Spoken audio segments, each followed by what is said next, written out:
Hello, everybody. Accureye here, and welcome to a bit of a brand new video.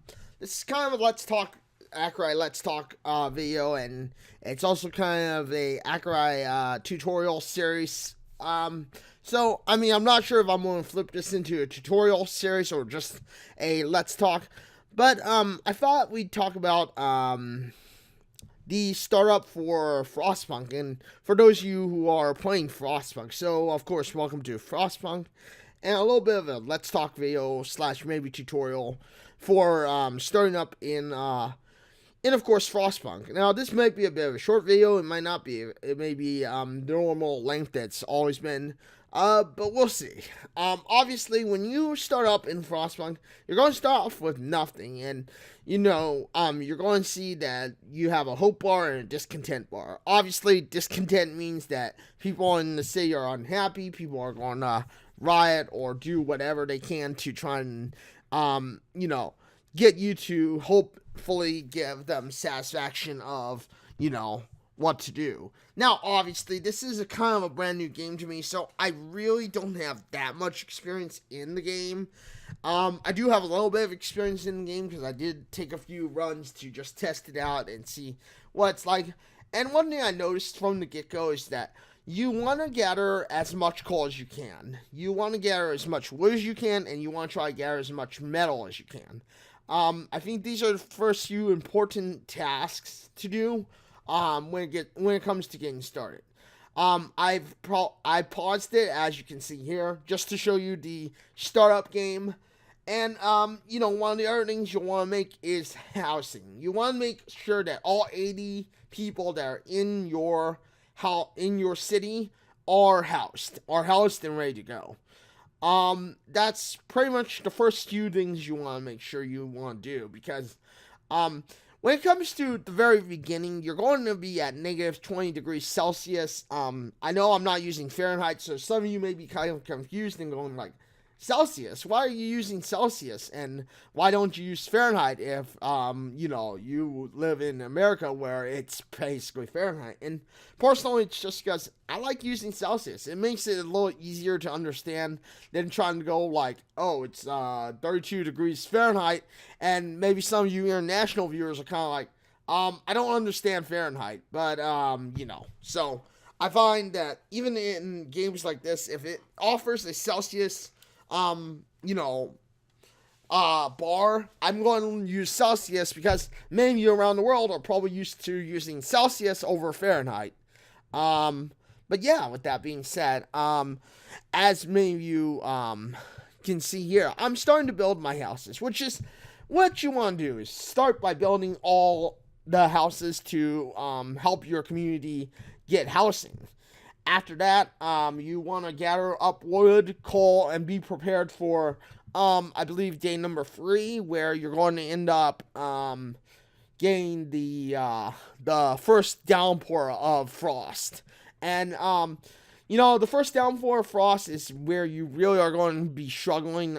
Personally, I found that I've struggled a lot during the first downpour of frost because I'm not getting the heat that everyone needs. So post discovery, I guess you could say, because I am editing this right after I did a Frostpunk stream, is that you want to make sure that you get as much coal and wood as possible.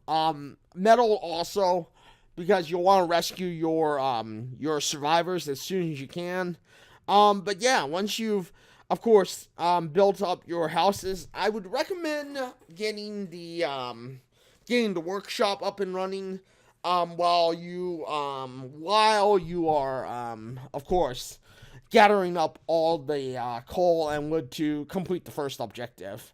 With that also being said, you'll also want to gather up as much metal as you can. While this may seem like a bit of a, why would you do that?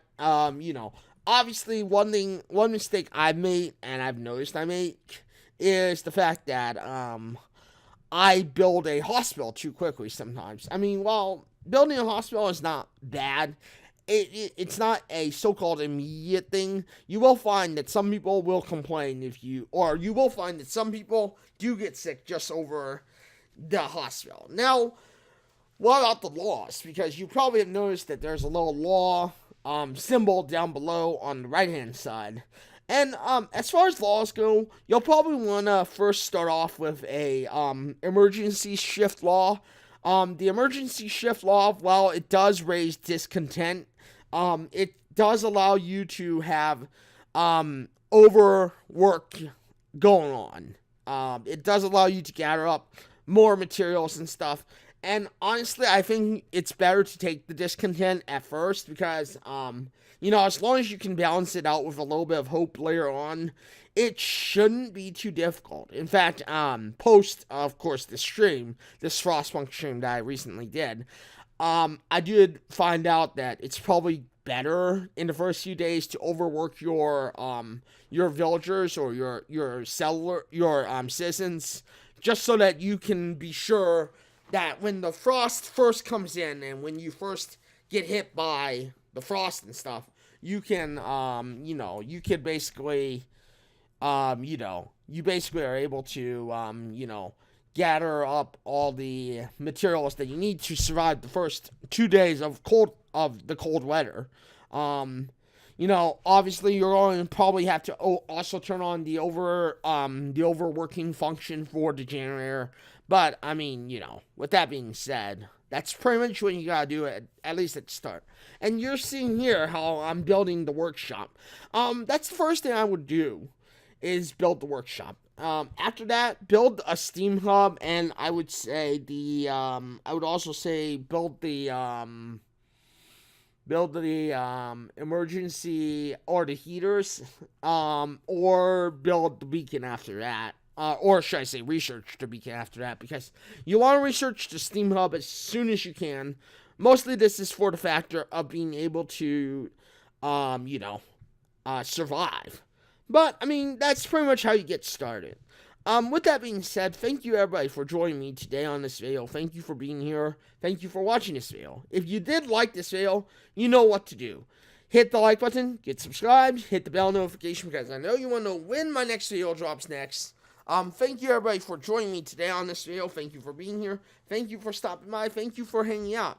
And, I am live on Twitch at www.twitch.tv/Accureye. I am live on Wednesday, Thursday, and Saturday for sure for about 4 to 5 hours. And lately I've been doing a Monday, Tuesday, Wednesday, Thursday, Saturday, and Sunday stream. Sunday will always be a bonus stream. Monday and Tuesday will always be about a 2 to 3 hour stream, give or take, depending on how I feel. Thank you everybody for joining me today on this video. Thank you for being here, and thank you for stopping by and watching this video. And until the next one, everybody, this is Accureye, signing out and saying, farewell, everyone.